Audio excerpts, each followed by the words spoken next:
I'm as mad as hell, and I'm not going to take this anymore! Hi, this is Michael Uslan. You're listening to Batman on Film.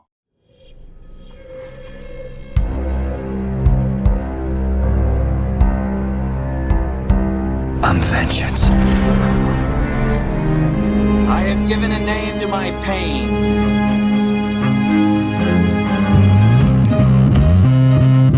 The Batman.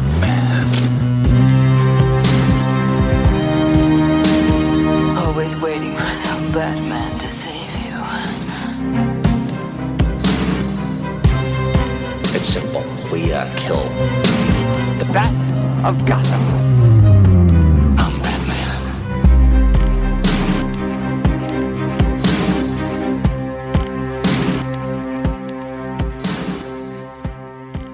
Welcome to the Social Hour, a Batman on Film podcast, batman-on-film.com. I am the founder of Batman on Film, Bill Ramey. Let's ride. I'm riding with two BOF senior contributors today on the Social Hour, episode 153. In case you didn't know, Pete Verra and Ryan Lauer. All right, boys. How is you? I'm doing good. Nolan won an Oscar. Blue Batman's amazing. What is wrong with life? Nothing. Everything's perfect. No, Michael Chris Nolan Keaton was back as Batman again. Yeah. Yes. Again, like, come on. We just keep winning. Yeah, for sure. And I'm really glad that we had enough distance, Bill, that it was rocky waters there in January with me and Pete, but we're all good now after the big Roll Big Tide, Bama. Go Blue fiasco. Tide. Yeah. We're good. The beef's over. The beef's over. you got Harbaugh's gone. Harbaugh's Oh, gone. he's gone. Yeah. Gone to San Diego. Well, used to be Los Angeles now. Chargers. Yeah. I took some money out of my Batman spending and I bought a lot of Michigan National Championship gear. Went a little crazy with that. So now things are settling down. I can refocus. Get back to buying some Batman things. Yeah. The one Lego piece set's of coming. the one piece of sports memorabilia that I miss more than anything is the leather-bound special edition of Sports Illustrated when your team won their championship. It's something that may not happen again. I believe Sports Illustrated is kind of going under, if I'm not mistaken. Yeah. So I've been able to recollect some of those via eBay for the Yankees 90s run. Well, and that's nice. been fun. That Sports Illustrated, they've gone the way of the comic book resources and I took the way of the Westerns. and these other fan sites that are just clickbait factories now. Yeah, I haven't checked out the SI website in a long time. They've all branched out to little,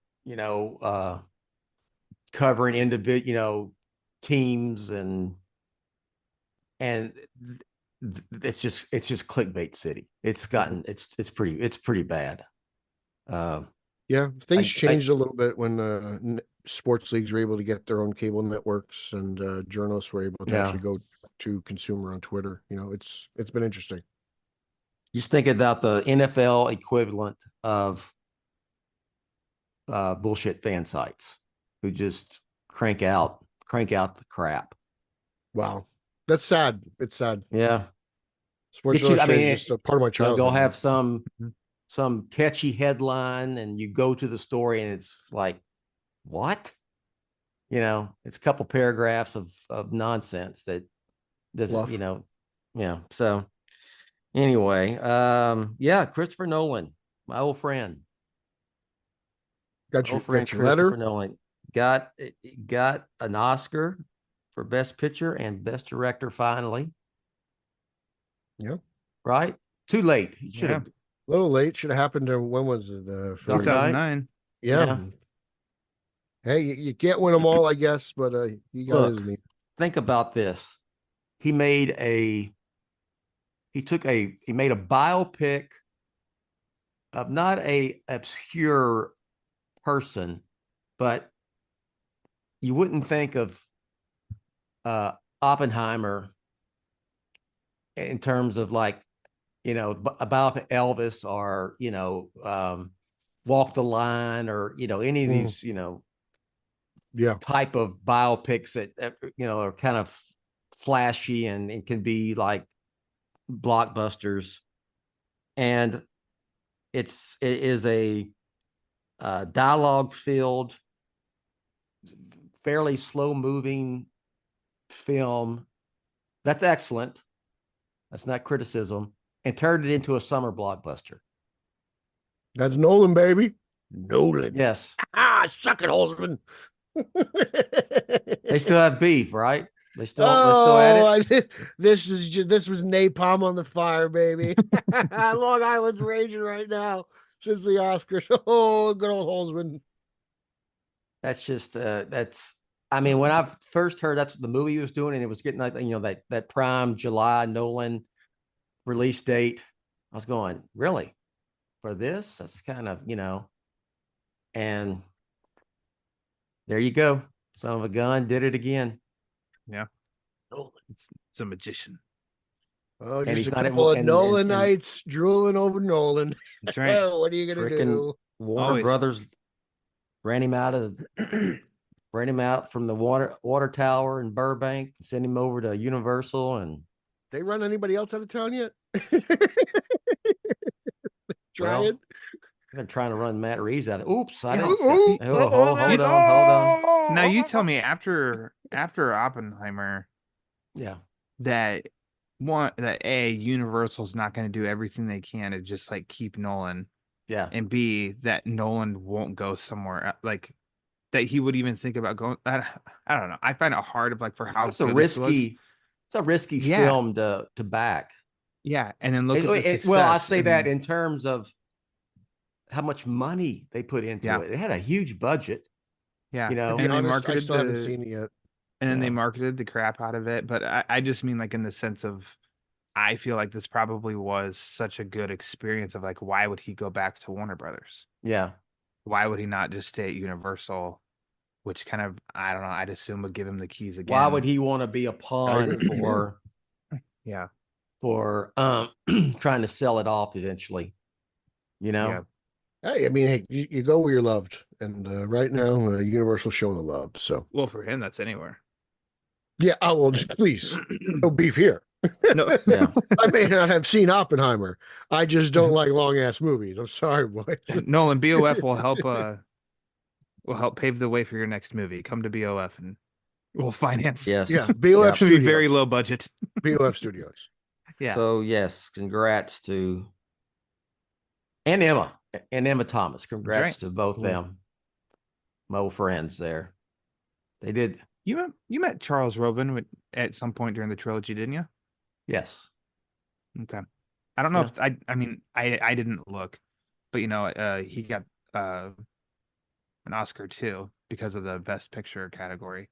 Good for him. I don't know I don't know how many he's had or if he's gotten any before, but that's just instantly that's a name because of all the behind the scenes stuff for Dark Knight trilogy. That was a name I became really familiar with. Even into BVS and Justice League. That's right. He was attached to that stuff. So he was been around for a while. Mm-hmm. Good old Chuck Rowe, as I like to call him, on the golf course. I want to swear that he was a producer for the live action Scooby-Doo movie written by James Gunn. Yeah. Because it's all connected. That's right. Well, all right, let's do it. Let's go. Let's Sorry, talk just ripped off Blue Batman and Scooby-Doo. Here we go. No. Lauer just broke the news. Let's talk. That's a great segue. Let's talk about James Gunn and the DCU. And I'm going to paraphrase, not going to quote anything, but basically Gunn has said that, well, he's already said once that, they put out what they were doing with this phase 1 Gods and Monsters. And then he's kind of had to, I don't know if it walk it back, but he's also had to say, okay, some things have been shuffled around, whatnot, this and that, right? You know what I'm saying? Okay. Yes. The plan has changed. We know the plan has changed. Essentially, things will come later. Things may be moved to a different phase. New stuff we didn't announce going to jump in, blah, blah, blah, blah, blah. And I'm of the mind of, hey, yeah. Very good. Very loud. Very Very good. proud of you. There you go. Don't announce. I just don't want the big announcement of the phase and the plan, and don't do that. It brings me back to the Sujihara era and how that miserably failed. I mean, doesn't it That's- back yourself into a corner? In a way, you've paid yourself into a corner to where, because things, things changed. They do, but they don't, right? Because a lot of these things weren't dated. We just got like logos, right? When he made his announcement. So I don't know. It's kind of like, having your cake and eating it too, right? Like you're trying to pull the best of both worlds. But we know how this works. Things are going to get moved. Things are going to get delayed. Things are going to get shifted. That's been life the last 4 years for comic book movie fans. And things right? will not, Movie and things that fans are in general. announced, some things announced will not ever happen. Yeah. That's, but so that, and then it's now with all the shuffling, here's where, my big thing will start. So forgive me if I go on a tangent. Here's where the shared universe starts to me as a negative. Then once things start shifting, you got to rewrite and recount for these properties or these projects, because what once was before this is now after that, and it has to be, you have to make changes. I think, like Peacemaker season 2 was originally for Superman, but now it's going to be after. So they had to make some changes to Peacemaker 2 because of that. And that's back in the whole, that tells me right there, just like with all these non-Superman DC characters in Superman, is that you're going to have all these, they're showing up because we're going to see them later down the line, and maybe their own solo projects on whatever platforms or whatever medium, and there's going to be a storyline. Something's going to happen in Superman that's going to take place in Peacemaker season 2, and then it's that, and then that and Waller is a whole other thing, because now season 1 of Peacemaker is DCEU, season 2 is DCU. I mean, stuff like that. It's just it's bullshit. It is. I just don't. It's would it be just so much easier just to say, we're going to make DC projects. We're not going to worry about them connecting. We're just going to make the best ones possible. Then you don't have to worry about where they're at, where they fit, what happens in one, what happens in the other, who shows up. Let's put these characters in here so we get them on down the line. Yeah, I digress. Boys, what do y'all think? Lauer, doesn't this just kind of confirm with what we thought we were getting originally? There's a storyline that goes through everything that's going to connect them somewhat MCU style to some big event at some point. Like I that's what I envision James Gunn universe as being, to be honest with you. Like that's fine as long as the movies are good, but like I don't know, like this just confirms everything I've kind of speculated to the most part. We just don't know the storyline. We know things have already affected it because Gunn has said things have been shuffled around, but I don't know. I mean, it's still the only thing that's been dated, right, is Superman. I don't think anything else has a date, right? I think that the only other project that was close was Mangold's Swamp Thing, and we haven't heard anything about that. Like, I know I bring that up a lot. We're getting Creature Commandos doesn't have a release date, but it's going to come out before July of next year because it comes out before. I'm just focused on the movie stuff. Superman. Creature Commandos is going to be niche at best, right? It's fanboys for fanboys. But it's all connected, so you got to watch it first before you see Superman, because it, I guess you got to watch it because there'll be something in Superman. Something will happen in Superman that comes from Creature Commandos. I guarantee it. So I was telling Bill before we even started recording that I want to watch Peacemaker season 2 because I really liked Peacemaker season 1. Yeah. And if in watching Peacemaker season 2, I can't get, and I like, I try to make sure to be careful wording because I don't know the scripts. I don't know what's going to happen in them. So I'm not going to sit here and, throw a fanboy tantrum about stuff that I don't even know. But if I can't just enjoy Peacemaker by watching Peacemaker, and it's like, well, you should, you got to keep up to date with this, and you got to follow this, and you got to follow this. That's a big turnoff for me. And then it just becomes something like, I think I'm done with this. I'm not watching this anymore because I don't want to have to do all this outside homework when I came here to watch Peacemaker. Yeah. And I can't, like, Marvel approaching that was my annoyance early on, was like, I don't want to watch this because of yada yada. And in some cases I did get more out of one movie because I watched other movies. And there were some surprises, like, okay, I don't know that I would have watched this, but I actually enjoyed this. So there's some, I won't act as if like I've never enjoyed, taking little detours in some other sections, but I want it to be my choice, and there's a tons of fans that I'm sure that will love it, and good for them. For me personally, though, it's like, I should be able to go watch Peacemaker and not have to go somewhere else to get my money's worth and get the full understanding. Like Containment, Peacemaker season 2, just let it be that thing. Don't you kind of feel like this sounds like Gunn's more of a comic book editor than a film producer? You made that like, comment the other day, and I thought that was I think that's pretty valid. Right? Like, there are, tie-in issues or tie-in programs that now, go along with the major storyline running through the films. Like Creature Commandos is kind of like the tie-in book. It just feels to me that Gunn is very comic booky. And I wonder if that's not only in how he's going to make his in like the way his movie's made, and maybe it's going to be more fantastical stuff, more kind of that kind of, to steal Ryan Haas's zany. That's a Ryan Haas term. As well as to how he's making these movies. Like, that's what it seems like to me. Like, I don't personally, I read, I still read Detective. I don't buy it, but I do. I don't read Green Arrow.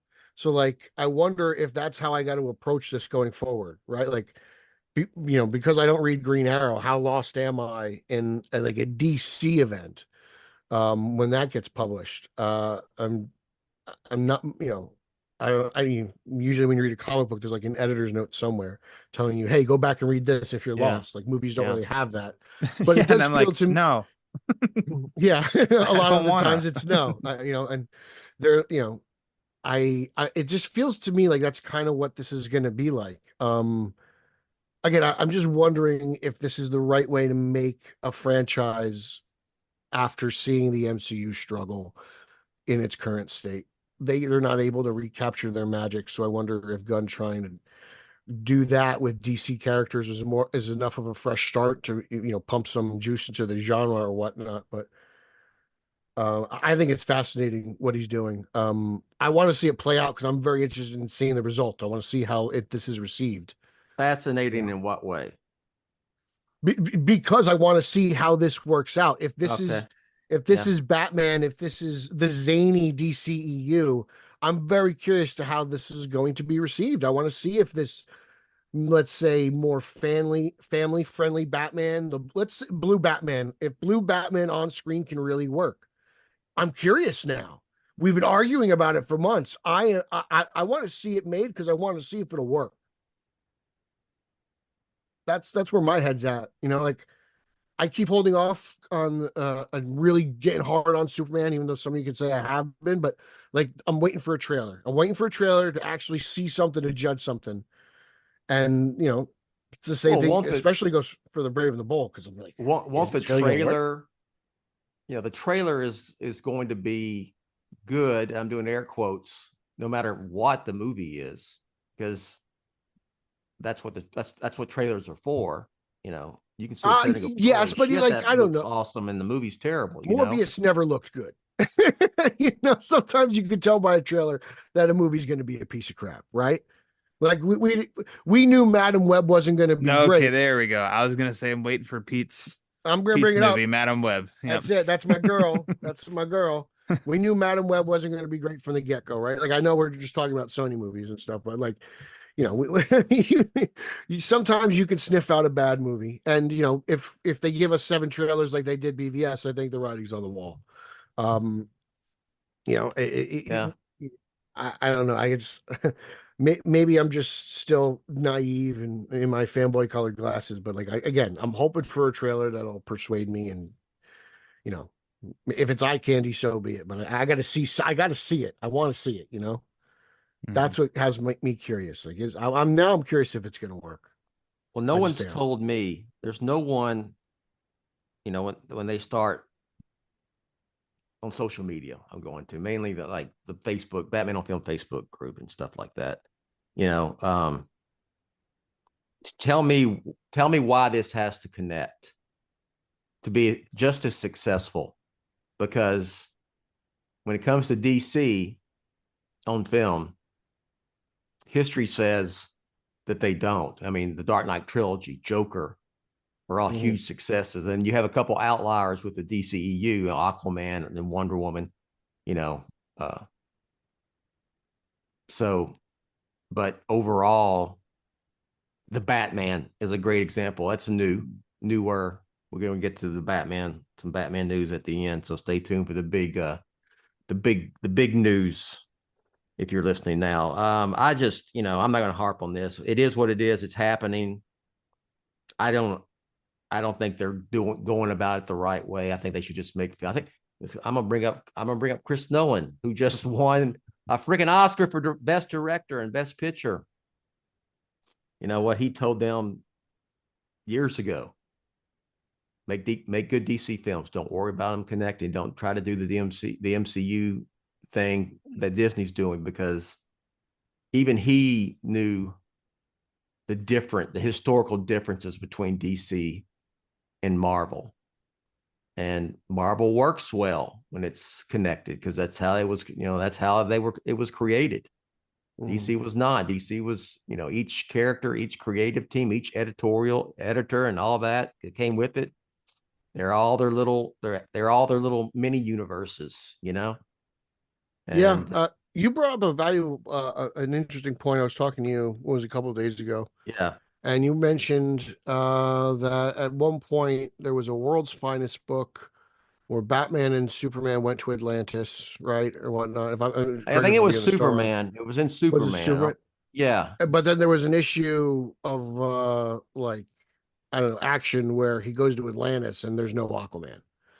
It's almost he goes to Atlantis and there's no Aquaman, and then of course he's coexisting with Aquaman in a different the Justice League title. And it's almost like back in the day, DC books almost lived in their own universes by themselves as titles. Absolutely they were. Yeah. But I want to say though that is so far ago. Like, how long? I would say DC has been connected comic books wise, just to play devil's advocate here, as long as it's been disconnected. Whereas Marvel's been connected from day one. DC went through some sort of a transitional period. I would still, where it went from being separated to being, it's literally like Crisis on Infinite Earths. I would argue that, that was still the case through the 70s, through the 80s. You see that even today in DC's DNA. You can read a Batman title, and it has, of course, we have these big events becoming more commonplace, but you can read a Batman DC title, and it really doesn't have much to do with Black Label, Justice League. I'm talking about the legacy titles, not as much as before where they were very, very restricted as far as that, but still that's the historical foundation of DC and of Marvel. So no, I get what you're saying. It's true. It's all accurate. It's just Ryan. I see it churning there. I see it. Yeah, churning. Come on, what you got? It doesn't all have to be connected. Yes, it's kind of that simple. For me, and I know that there are people who like the connectedness. But it's make that your avenue. If a Justice League book, you expect multiple characters and all that stuff. Batman should be Batman. Peacemaker should be just Peacemaker. People will push back. Kowalski will push back. But hey, bro, and give me some kind of examples of but it was fun with this, huh, bro? Yeah, dude, come on. but I don't know. I don't want to. I'm giving you my money for Peacemaker. Give me my story of Peacemaker. And I'm not writing something in my head and predicting anything. It's just, I don't know. I actually like what I like is I don't know. It's pretty simple. I don't know if that like makes sense, but I No, told it doesn't mean. I told Bill, Pete, I just reached right back here. Do it again. And I said, and I grabbed my 3-disc Spider-Man, the Tobey Maguire trilogy, and I said, I don't have to explore outside of the Spider-Man trilogy to get the Spider-Man story. Okay. Whereas I want the Tom Holland Spider-Man story. It's not just Spider-Man. You got to watch the Avengers. You got to watch Civil War. You got a track of these other things, and it's like I watch those anyways, but it requires a little bit of extra homework that maybe some people are like, I don't want to have to do that. I just want to see Spider-Man. I get you. Look, there's connected stuff I like. Like one of my favorite Batman stories is Batman and Superman, the Girl of Krypton. Like I love that story, Ryan. We talked about it in the Batman book club. I'm a big fan of it. But at the same time, I do just prefer solo stories focused on that character. I read Batman for Batman. I read the Flash for Flash. I read Superman for Superman. If I want to read them all together, I will pick up a Justice League book. So that's that's the best word of choice is like preferred. Obviously, I love the Dark Knight trilogy. Batman and Superman showed up in 2 movies together, 3 technically, and I did like those, but it's not what I prefer. Batman Forever is more blockbustery fluff popcorn. I liked it. I prefer not that fluffy popcorn kind of stuff. I prefer the darker, more mature 89 Dark Knight trilogy, the Batman. So it is like, it's not like I'm an instant hater and going to be like, no. Even with if other things pop up in, it's not my preference. And I don't think it's the best for a character to have all that other influence in there, all that other ingredients. No, I'm with you. I can say I probably enjoy Batman Forever more than, let's say, like a BVS or Justice League, because it's more Batman.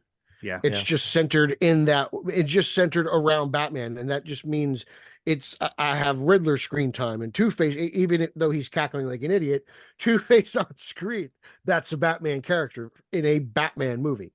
That's my preference. That's why I say focused on one thing, that is the lore and mythology of Batman, and not the lore and mythology of DC. As while I love DC, I think movies are a special thing. And I don't think what you can do in print works in film, because I think you only have a limited amount of time to capture an audience for a movie, and then it's gone. You have like a theatrical window, and then you have a small time for sales post that. But like, I just think your point to make money is very small, and it's about making money. You have to, like, first and foremost, right? Like, if these things aren't successful, they don't do. That's why they've been training them out for the last 15 years. And they have completely different audiences. Yes, a Batman movie, the Batman includes the comic book readers, but they're a small, very small minority of the overall audience. It's the general audience. We're a small minority in the Batman group, to be honest with you. They're comic book readers. That is the smallest of audiences. Probably so. I just, right? I think look, my example, and I've said, I'll use it again, and then we're going to move on. My excitement for Superman, which was Superman Legacy, just took a plunge when I started with every time there was another Metamorpho, Hawk Girl, Green Lantern, Mr. whatever in the hell, Mr. Terrific. Is that what it is? Yes. Who in the hell else is in it? Who knows? Stretchy guys, some stretch. Elastic Lad will be in it. God Almighty, he'll be in there because Jimmy Olsen's in there. But whatever. It's just, I'm like, I just really wanted this movie to be 100% about Superman. I don't care about the shared universe crap. I care about the Superman universe. I want to see this new Superman universe. I want to see it grow. know? That's like I'm hoping to see the trailer and maybe it's something different. Maybe those other DC characters are exclusively in a post-credit scene. I don't know. That's well, okay. I'm You just, do that, then you're still doing the Marvel thing. No, I get it. I the understand, MCU but thing, they post-credit do it scenes and this way. all this bullshit. I It's agree tired. with you, but it's tired. It's old. Agree with you again. Look, they want this so badly. They want to do it, and maybe it's a Zaslav thing because he wants to sell this at the highest amount. He sees the promise of the MCU and he thinks DC's got the better characters, which they do. At the start of their universe, they have the better characters. They have all their A-list characters when they're starting this. So if you're Zaslav, if you think you can reach the height of Marvel with better characters, you would think that would include top dollar, right? Like you want to try to reach the highest successes of comic book world, and then you want to sell at the top. That's kind of the feeling I'm getting. Am I crazy to think that? Am I wrong? Am I an idiot? Am I and that would be fine if it hadn't been done. I feel like that's his goal had been done before to a historic event of being successful. It was happening. It was happenstance. It was organic. I agree. Nobody's been able to replicate it. Universal tried. Dark Universe. Remember that? That failed. Transformers has tried. I think they even tried to merge it with G.I. Joe. We haven't seen anything move forward with that either. There's been like 2 shared universes that have worked. It's been like Kevin Smith movies and the MCU. That's kind of it. That's true. All right. Well, it is what it is, y'all, and we'll see. Other than the ones who argue for it. What your argument, all I'm hearing is it's basically what it boils down to. I just want this. I just want it. I think there's a part of the fan base that has really grown tired of the alone, like this solo version of the characters. I think post MCU, everyone now wants to see something different with DC. It doesn't matter that Marvel's already done it. I think people want to see a version of the MCU with DC characters, because they saw it with Captain America and Iron Man, and they're a little upset they never really got that with Superman and Batman. I'll be brutally honest. I think there's a part. I think there's a group of fake fans. They did. No, they didn't. They didn't because it wasn't successful. It didn't captivate the world the way. Well, it's successful. That's just, now you're talking a totally different thing. But as far as they wanted this universe built out, they did get that between 2016 and 2023. They had characters popping up in each other's stuff. It just didn't work, and I won't pinpoint to one reason why it didn't work, because there's still some like questions that people don't know why certain things didn't work. But the thing is, like they did have that, and it didn't work I've told you this many times. I know we've talked about it, but like with the Batman, and there were complaints or critiques of like, we just got solo realistic Batman, and when it was like, no, literally the last time Batman was on screen, he was fighting aliens. So we didn't just get realistic Batman. We just got Batman. He was looking through an intergalactic portal. Yeah, in facing Uxus, but he was fighting freaking aliens. That's pretty freaking comic book. How easily people forget. Again, and that goes back to what Bill was saying. I want this. That's all it is.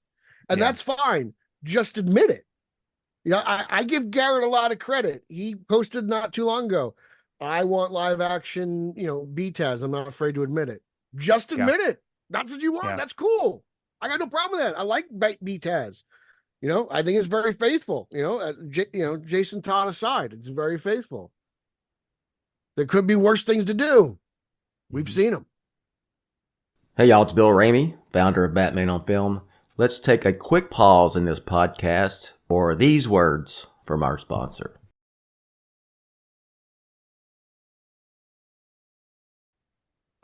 I want it doesn't bring in an audience. Yeah. Yeah. We learned that the hard way. And you got it, and it didn't work. So again, it's a little baffling why they want to, do a redo so quickly. And that's another thing. You failed once. You did this and you failed. Okay.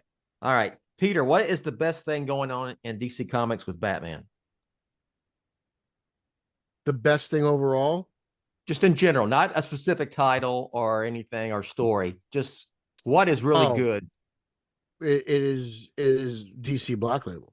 Okay, Ryan. Yeah, What do you think of DC Black Label I love Black and Label. Batman? Yeah. I think Black Label Batman is the most consistent and has the highest success rate of stuff at DC Comics. Story, say like I can't track sales. I would imagine it sells good, but as far as like story, getting your money's worth, quality storytelling, great art, Black Label is insanely successful, and it's like a very high percentage of like success rate. Yes. Yeah. I agree. Black Label's hitting like 370 right now. 400. I'm Reptilian. If Reptilian holds it back. Okay, that's just like one. That's like a really bad 370. error. That's if you're hitting 370, you're doing good. But I mean, every single time it steps up to the plate, it's getting on base. It just whiffed once. So I mean, I just really good. Yeah. So I bring that up because Ryan wrote a. I was even thinking. Before you even brought that up, Ryan. Honest to goodness, I was doing research on Batman, all the Batman Black Label stories, and I typed up a list of them and which ones I've read, and tried to do a rank them thing with just my own, and which ones I should read. I haven't. You love ranking. I won't read Reptilian then because I'm basically being told no. No, but don't even bother. Don't. Yes. Like it's like the alien resurrection of Batman movies. It might be. So Croc's giving birth. It's weird. So anyway, Ryan wrote this op-ed about it, and I agree 100%. I mean, I've been saying it also is that it's the best Batman stuff they got going on. I can't speak to the Black Label stuff with any other DC characters. I haven't read anything. It's been good. It's been good. Yeah. So I mean, y'all can, if y'all want to mention that, but overall Black Label's been good, but this is Batman. I agree. And it's been the best, I think, DC Comics in general. Black Label has produced like the most. Batman's been the most Black Label focused stories, I think. Also, but actually, it's funny because I know when you put out a list about like what kind. Oh, I forget what you even said, Bill, about Black Label. It was right after I read the most recent issue of Batman. And that's actually what got me thinking about writing the post for BOF. And so then I saw you put that out about Black Label. And so then I messaged you and I'd said, hey, I was thinking of writing something up on Black Label. So I was thinking about Black Label. And you were like, all right, it's all connected. Not Black Label. Because Pete hasn't gotten to it yet, but he will. The most recent just delaying the inevitable. Yeah. And I tell them, Pete and I do Batman wrap-ups every month on the Batman Book Club. So we try to read all the Batman comics that come out each month, and we talk about them and, recommend, don't recommend, and stuff. And I usually always get benefit of the doubt because I'm hesitant to say that, like, just because I didn't enjoy something doesn't mean that it's bad. He's too nice. Pete says he thinks I'm too nice to that regard. And this Batman, I've been doing that with a lot of the Zdarsky stuff and being like, like there's good art, but like the story, it's not really my thing, but also that doesn't necessarily mean it's but blah, blah, blah, blah. And then that issue actually was one where I finally did think like, I don't think this is good, period. I don't think it's good. I don't like how it continues to just stack on, it's like a giant snowball that's going through a bunch of like a minefield of goose crap. And it's just collecting more goose crap and just keeps going. It's a and green snowball. And like, and it's finally just reached a point where I think like, oh, this is just blah. And I know that like the legacy titles of Batman and Detective, it's like they're ones that need to sell each month, I'm very curious about sales numbers. Yeah. And you need, similar to the box office, studios need the big movies so that they can make a lot of the small ones. That's why they're called tentpole films. And so it's tentpole titles for DC, but it's just like, but you want people to, like, I think by creating this goose crap snowball, you're not doing yourself any favors in that. Black Label is, because it's low story count, it's contained. I think that is going to draw in people right there. Now you start to grab, heavy hitters as artists and writers, and that attracts like the comic community. But as far as like other stories, you see book 1, book 2, book 3. It's much easier for someone to just take a shot on that than Batman number 140. You imagine trying to jump into Batman right now? Yeah. The most recent issue is the first issue that you read, and the crap you see in that. Why has he got a robot hand? And why is there a robot?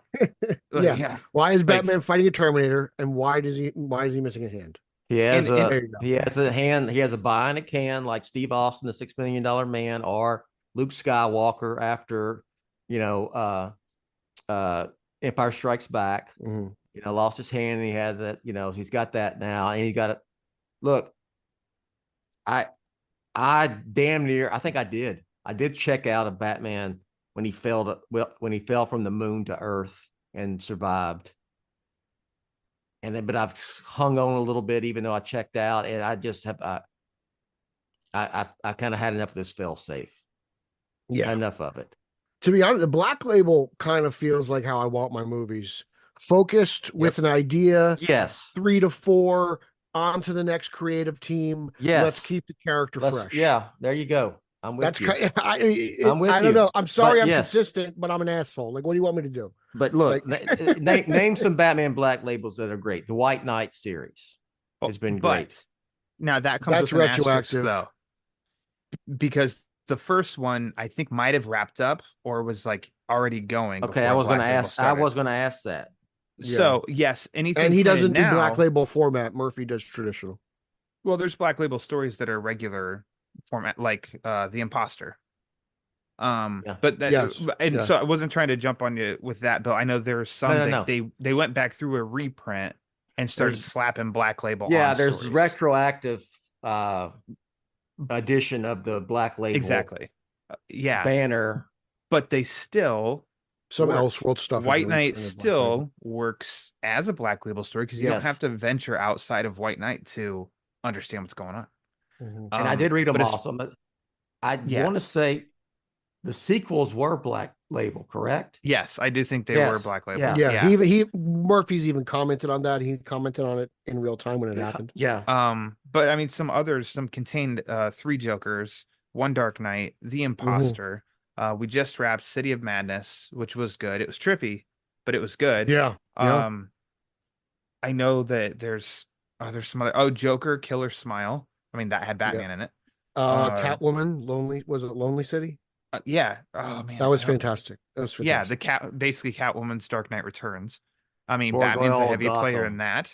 Gargoyle Gotham in the middle of. Like, Kill the Joker. Look at these. Like, that's Jason Todd focus as well. Like, these are good stories.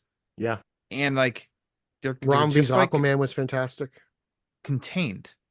Well, I still get asked to this day. I have people who are like, I've never read the comics, but I like Batman. Do you have any suggestions? And that, it used to be the old school, Year One and blah, blah, blah, and Dark Knight Returns and Long Halloween. No Hush because it's overrated. No Nightfall. I don't recommend Dark Knight Returns to new readers. I don't do that. I think it's actually a disservice. I think you've got to build up to Dark Knight Returns. It's always the last book. To go full on fanboy here, I never recommend anyone to read Dark Knight Returns is completely self-contained. You can pick that up and not be lost whatsoever. But now it's just get the Black Label stuff, get White Knight, get The Imposter, get all that, because like you said, 1, 2, 3, maybe 4 books, boom, you're gone, you're done, you're out of there. Yeah. And I think that's how you keep the character fresh too, in a sense, like the main continuity stuff will always be there. Like, but I'm just saying, like, Black Label is just I will say that, like, ideas. And I mean, I say all this in the post on BOF, but I wouldn't say that I didn't have fun tracking down things. Blackest Night, that event for DC, I love that event, and it had me seeking out the other things like tie-ins and stuff. And sometimes that is fun. It is. I don't think it needs to be the status quo. I don't think that you need to do that. And Pete and I can both attest to, a lot of people will say now, and I think sometimes it's because people aren't aware, it's that there's too many Batman comics that come out a month. Yeah. Pete and I are pretty relieved that there's actually a lot fewer coming out now than there used to be just like 2 years ago. Our wrap-up episodes, sometimes we were reading 30 issues of comics for a month. Yeah. It's not that now. But the caveat, which I discovered in writing, like in trying to think of coming up for this post, though, too, is that these comics have those editor's notes, and you need to track down other titles and stories to get the whole story, which then makes it feel like more work and makes it feel like more comics and more, and it just gets, it's too often, it's too tiring. And it's just like, eye roll. Spider-Man recently did this. They had a storyline and go through the Spider-Man books called Gang War.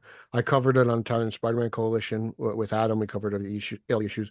There were times as a veteran reader, I was completely lost as to what was going on because I wasn't reading, Gang War Spider-Woman or Gang War Miles Morales or things like that. So even a veteran reader of myself with 47 long boxes, if I don't read it all, things just didn't make sense. Like Silvermane just popped up without a body, and I'm like, where did his body go? I saw his head attached to his body like 2 issues ago. What happened? It still happens to this day. I get it, and I'm with Ryan. Sometimes these mega events are super fun. What's it called? Nightfall and No Man's Land for me and Ryan, and again Haas growing up. That was those two were like Batman life shaping events for us growing up, and collecting those issues as a kid was kind of fun hunting them down. It was too expensive for me. That's another thing as a child, so I've gone back and done that stuff retroactively. But like sometimes that stuff is great. You mentioned like Blackest Night. I lived through that. That was epic. I loved every minute of it. But then there's something like Insurgents, which I'm like, this was horrible. I bought all this crap. Now all these books at like $3.99 are only worth a quarter. Yeah. Because the guy at the shop's like, well, I got to make money off them. So for me to sell them at $1, I'm buying them for you for a quarter each. Like, like I lost a lot of money on this. So it happens, and you got to be weary. And I've approached it like we've said it numerous. What was it like? There was a recent Batman event, right? Because we read so much, I can't remember, Ryan. But like, remember we were like, we kind of dig this. This is cool. It's just Batman characters in a Batman event. It's not a DC event. So Gotham War. Yeah, Batman and Catwoman. That. Yeah, it wasn't great. It was a little bit more contained. Yeah, like there's still a lot of mislabeling and judging and all that stuff, but and then separate tie-in issues. Batman, Catwoman, Red Hood, Batman, Catwoman, Red Hood, Gang War 2. They still do it, but you got to figure out your avenue, and you speak with your wallet, obviously. But yeah, like they do that, but I don't know. They've got to print things to make money, right? And Batman sells. There's a reason why these 2 legacy titles are still going strong, right? Like they're obviously selling. But Black Label is, I think that's the formula, and I think that's I agree with you. Point I agree with you. I tried to come around and focus on to post on that for BOF. It's what I like in print right now, and it's what I like on film. To be honest, like that approach, focused, not even solo, focused. Because I would love to see Dick Grayson on screen. Focus on Batman. That's all I'm saying. That was another Black Label story. It was called Robin and Batman. Fantastic. I think it was Lemire and Dustin Nguyen. And it was just three Black Label books, contained story, good story, done. Yeah, I remember that one. That works. That works for me. Yeah. Pete, did you mention Batman on film.com? Wonderful website. Yeah. Well, just in general, Batman Some on dashes. film. Let's talk about here's probably the topic everybody is just waiting for us to comment on, is that Blue Batman. No, everybody. there's no such thing as Blue Batman. He was always black. I've seen a cartoon. It's called Batman Brave and the Bold. That's right. They even do a song about it called Gray and Blue. That is true. Western ballad. But he's always meant to be black. Now you get me on another tangent. I'm trying to get onto the main topic Does here. Exist. You've never been on a tangent. You're focused. You're focused. I'm trying to count up how many Blue Batmans I have in here. 1, 2. There's the Long Halloween 3, Batman right over your shoulder. 4. He's black in that one. Okay. The Batman Part 2 has been pushed back a complete year to October 2nd, 2026. And that's a bit of a bummer. I'm going to be honest. Yeah. At the same time, I'm not shocked. I think right here in this space, I don't know. I might have been with both of y'all last time we were together, all three of us. Or I did say I was getting the vibe. If we're getting this part, we haven't got any filming, concrete news. I'm starting to feel like this date may get pushed. And then, I had a few people say, I think they're still looking like August-ish, fourth quarter of this year. And I'm, doing the math and I'm like, okay, yeah. And you still haven't changed the date. Well, they changed the date yesterday. They changed the date. So it's disappointing because now we are basically 2.5 years away from it hitting the theater, where we've already waited 2 years, almost spot on 2 years since the Batman came out in 2022. So, but on the other hand, it's coming. It'll get here, and then it'll be gone. So I'm gonna take the approach of it's an extra year of the buildup, which is always, to me, has always been fun, right? So yeah. And we get the Penguin. That's kind of like the one kind of the saving grace is that we are getting a continuation of the Batman story, the Batman saga in the Penguin that would kind of sort of tide us over until part 2. So what are y'all's thoughts about? I mean, you can just say, how disappointed were you, or unexpected, expected, et cetera, et cetera. Go ahead. I'm bummed out, but like you said, Penguin's coming. That'll hold me over. Joker's in between that. I mean, I don't know the order, what comes first, Joker or Penguin, but like I know Joker's not tied in, but it's a little Batman content to hold me over. I also feel like we should be used to this with Matt Reeves. It took him forever to really write and actually get to the first movie.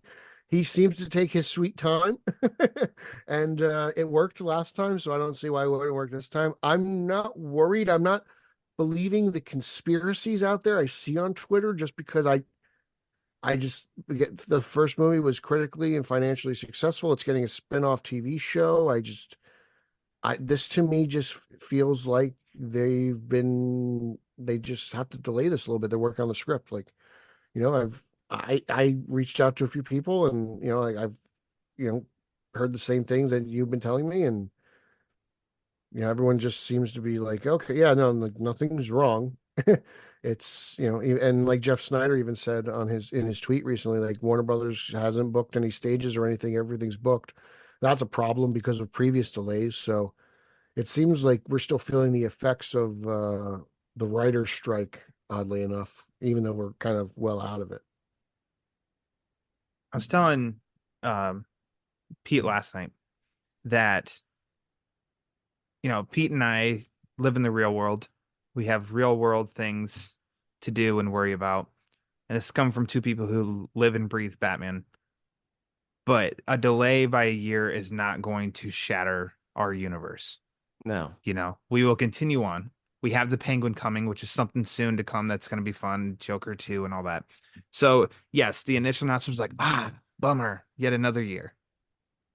But that's kind of where that part kind of stops. Like, okay, so we just got to wait longer. The only part for me is, and it can't, and I'm not going to lose sleep over it, because it's something that you just won't know until 2026, when marketing and stuff for the movie starts to ramp up, and when the movie comes out, is there's going to be a 4.5-year gap between the Batman and the Batman Part 2. And I already saw people say that was the same length of time between Dark Knight and Dark Knight Rises. And my pushback to that is the difference between those two movies was almost exactly 4 years, not 4.5 years. But also more so, Dark Knight Rises followed the steps of The Dark Knight, which had, cultural phenomenon, massive footprint. People were ready for another, yearning for another. The Batman was good. The Batman was not The Dark Knight. Will Yeah. 4.5 years still bring the audience back? Or will they have moved on? I don't know. 4.5 years does feel like a long time. Isn't that the same gap between the two Aquaman movies? 5. Yeah, it's There's similar. just 5. Okay. So, I mean, similar. There's a drop off there. And yes, there's a drop off there. It could be said of, well, that's Aquaman, that's not Batman. I know we I say agree. on here Batman's Teflon. It's a thing that like we won't know until the time comes. Which is why I'm not gonna go on like be some nerdy freak out losing my mind over it either, because it's like it's something that we won't know until the movie gets here. But that's just kind of like the only thing that I know that stops in my head from being completely like optimistic, but it doesn't mean I'm pessimistic. It's just I'm curious if the audience will be there for the Batman Part 2 just as much as they were for the first one, you know? I would think. I don't know. I would think they would turn out because I feel like there's even going to be when the Batman came out, there were still some restrictions on what you could do and where you can go and how you could do things. But I think that'll help out the Batman too. Obviously, I do think that the positive reception of the first movie going into the second movie only helps it. I don't think the gap between films is going to be a problem. And then again, like I'm speaking for myself, so I don't really know how other people feel about it. But like for me, Yeah. I don't feel like that should be an issue because it's like, oh, the first movie was great, but okay, they're making another one that makes sense. I'll check this one out. Again, trailer looks good, whatever. I'll go see it. Because That's we'll all just be how I there. process it. I know Yeah. I'm gonna look I mean, my forward to ticket's it. bought. I know, yeah. I'll give him my money now. I'm gonna be there. I'm most likely going to like it. Yes. But us, like we're a small portion. We need more to get on board to make it a big success, And Yeah. I do hope. But again, it remains to be seen. That's why I'm not gonna freak out over it. I'm gonna go outside and touch grass after this. It'll be fine. That was just like my only beyond the bummer, gotta wait another year. It was just that of like, well, I hope people are invested. Before We'll see. the general audience, they don't get hyped up for a movie till it's damn near almost out. Exactly. Yeah. This might work in its benefit, man. Like, what if the genre gets jump started again? This could only be better. They're oblivious to the Batman Part 2 when it was coming out originally, and then now that it's been pushed back a year. It's just exactly. There's been nothing to hype them up about. Like, think about it. They're still working on the script. Like, if you want to say that's a negative or whatever, fine. But there's no reason why my Uncle Larry should know about the Batman Part 2, other than I just Larry. finished the Penguin. What's coming next? I mean, Rachel doesn't even know what, and she lives here. So, I will say I did before I saw I got some text, and then before I wrote a story about a Batman on film, I asked some other people what the deal was. And I can say that, yes, the strikes affected the script process. Essentially, the strikes are the Batman Part 2's COVID-19 pandemic, what it was to the Batman. Apparently, Matt Reeves and Matt Tomlin did not work on it when the strikes were taking place. Well, you shouldn't be surprised by that, considering we saw them in the front lines. Like, how many pictures did we see? The two of them together with picket signs. Yeah, that's just and it was also reiterated to me that Matt Reeves is a perfectionist and he takes his time as well. That tracks. And also that the strikes affected studios and sound stages and where they shoot and scheduling, and that is part of it as well. You just take those three things combined, and I think that's okay. Let's just the perfect storm. Yeah. I'm also told that filming is not imminent, but it's not like so far away. I'm trying to say it without being early next year. Cool. early next year. Get the script right, man. Just get the script right. That's it. Like, make sure it's good. That's it. I trust Matt Reeves. I'd say that it is likely that they are filming less than a year from right now. Okay, I'll leave it at that. All right. So, the only thing that really bothered me, I think what bothered me the most is I noticed a sense of Panic. There was the panic I get, okay? But there was almost a sense of amongst some of this being welcomed, and they welcome it because they think it's eventually going to be poof. It's going to be canceled, and they're going to get their DCU Batman. Yeah, the aesthetic crowd sooner rather than later. Okay. And I would say, and I'll finish. I'll let you go, Ryan. No. This pushes back DCU Batman as well, because there's nothing going on with it. Know that nothing. Okay. So, for those who say that, I think to just think neutral, because, well, okay, let's go. You said there's nothing going on with that with DCU Batman. I say good, not because I'm out to like shatter, destroy, talk terrible about DCU Batman. I've said with you on here, Bill, on Social Hours, go back in the catalog and listen. I don't think it's best for the character that we have multiple live action Batmans out right now. Yes. I think when Reeves finishes, agreed, bring on your next version. Yeah, don't make it a copycat of what Reeves just did. Do your own thing. And I might like it. I might love it. And that's completely fine. Make it completely comic booky, and I might still love it. Like, I don't know. I might. I'm not against it. I just don't think right now that it's best for the character to have that. For people thinking that the Batman might just go poof and they can get their DCU Batman, Zaslav right now is in charge, and he's about money, right? As somebody in the head of a studio needs to be. They have people that still he answers to, which are this is Garrett talk right here, but like shareholders and stuff like that like he has to answer to them and make sure that their money invested makes money. The Batman made money. It did. And it's established now. This whole DC universe is a mold of clay and still being shaped. Why would you scrap this moneymaker to grab this ball of clay and just put all your chips in that basket? That doesn't make any sense to me, business or financial wise. Scrap a thing that's making money in hopes that this big risk is going to pay off. That doesn't make any sense to me. So I don't think that, and again, I don't need to understand. I'm just a fan that reads what's put online. I don't see how that happens or makes any freaking sense at all that they cancel Reeves in hopes of Gunn's thing. That's not even apparently, according to like what you just said of like it's still nothing. It has a director attached that I don't think is going to be the director of the movie. Agreed. Two things. One, didn't Reeves recently and Gunn recently have a meeting where didn't Gunn basically just kind of get the idea like, okay, what are you doing so I don't step on your toes? I felt like that happened recently. Like, that happened.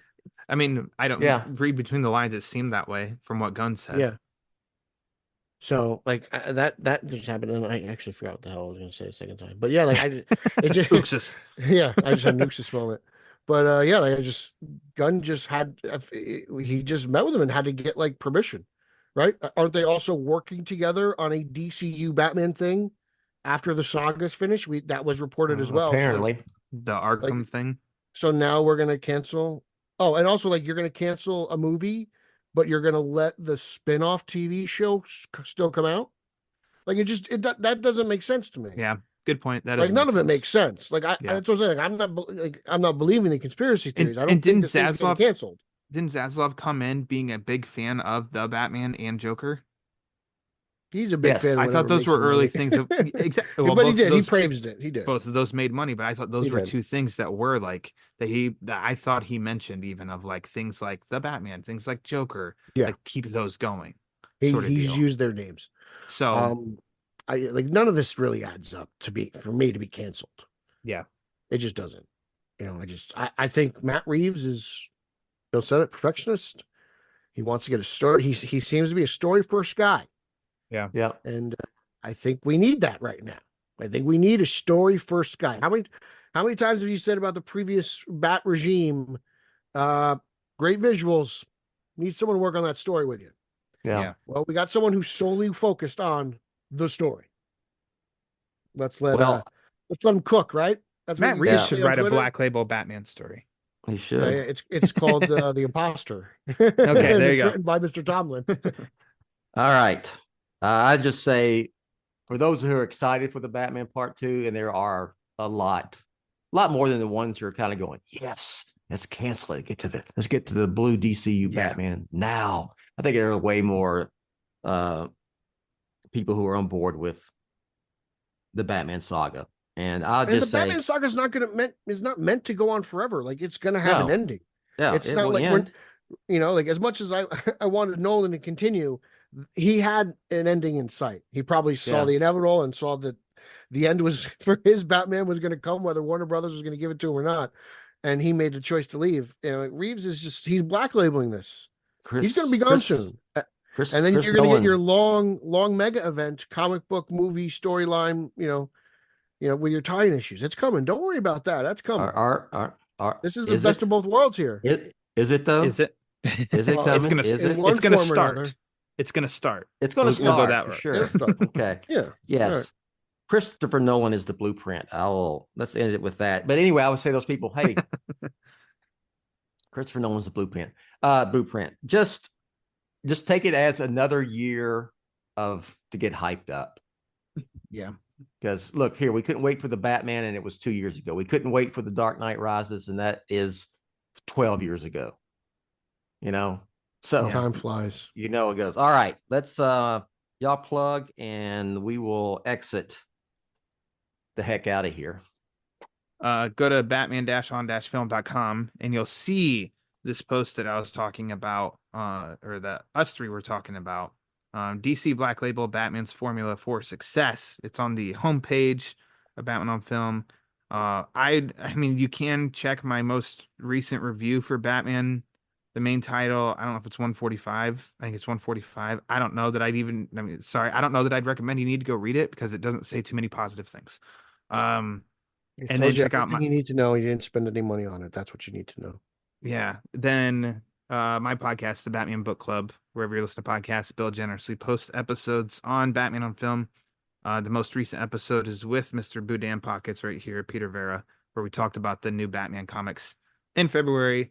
Cool stuff's coming up for that in March, and Pete's coming back for another wrap up. And then Bill, I gotta ask you back on.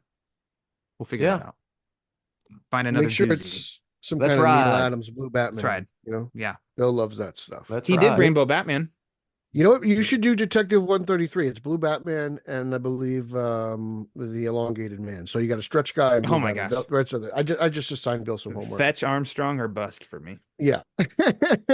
You could follow me socially at Pete Illustrated, podcast wise, straight_O_G, straight out of Gotham. Do that with Holzimon. Italian Spider-Man Coalition at Spidey Coalition. Do that with a bunch of characters. Lauer's been on there as well, as some of the other BOF guys.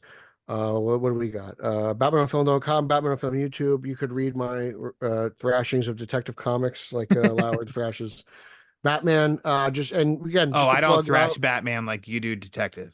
Well, I'm honest, so there you go. Yeah. Hey now. I'm just saying, I'm being honest. There's no fluff there. Just want to plug Lauer's article that Lauer wrote, not the Batman Book Club. The Batman Book Club is the podcast. Lauer is the man who hosts the podcast. I know he gets confused sometimes in his own glory, but thanks. Yeah. You can follow me all those places. We can argue. Baseball season's coming up. The Yankee season's already over.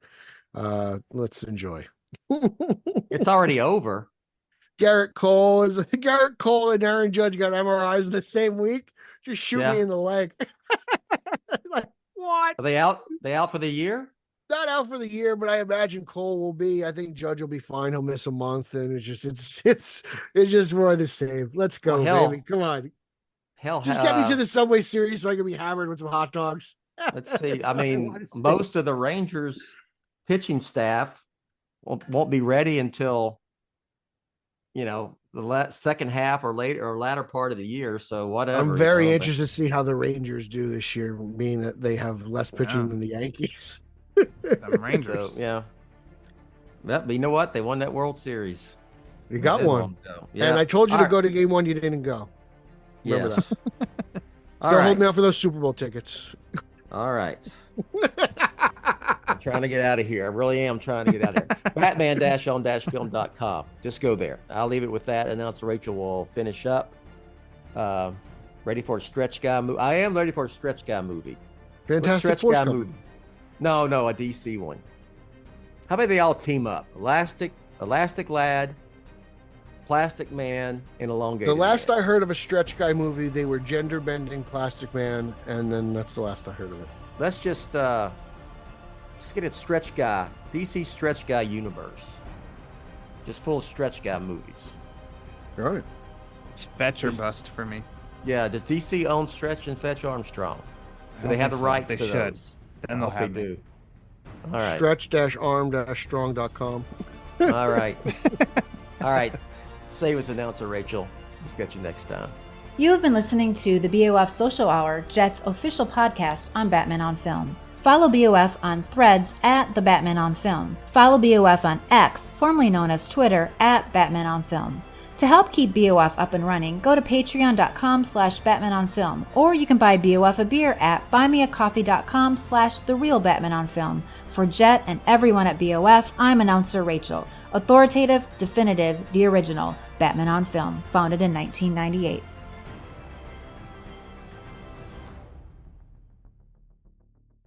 Say goodbye, Graceland.